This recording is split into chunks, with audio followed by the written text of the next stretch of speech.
En tendant bien l'oreille, on pourrait presque entendre le chant des partisans qui montent des sous-sols de ce bâtiment. Fabrice Martin nous emmène dans ce dédale jusqu'à la pièce du fond. Elle abrite des dossiers de reconnaissance des agents belges de renseignement et d'action durant la Seconde Guerre mondiale.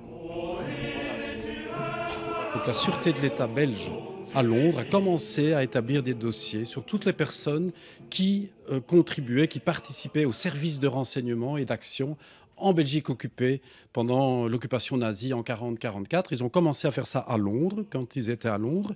Et quand ils sont revenus en Belgique avec le gouvernement belge à l'automne 1944, ils ont multiplié les dossiers parce qu'à ce moment-là a commencé la procédure de reconnaissance des résistants. Et pour être reconnu, il devait avoir des preuves. Et donc la Sûreté a établi des dossiers pour que ces personnes puissent obtenir un statut de reconnaissance comme agent de renseignement et d'action. Jusqu'à 46 000 dossiers, une masse précieuse mais difficilement consultable pour le grand public. D'où cette idée présentée aujourd'hui de mettre en ligne ces dossiers sur la plateforme Resistance in Belgium. Un événement très attendu par les historiens, les professeurs, les journalistes, mais pas seulement. Dans le public, ému, attentif, Bernard Burton. Son grand-père était résistant pour le réseau Socrate. Son quotidien. C'était la récolte de renseignements, la transmission de renseignements vers les alliés.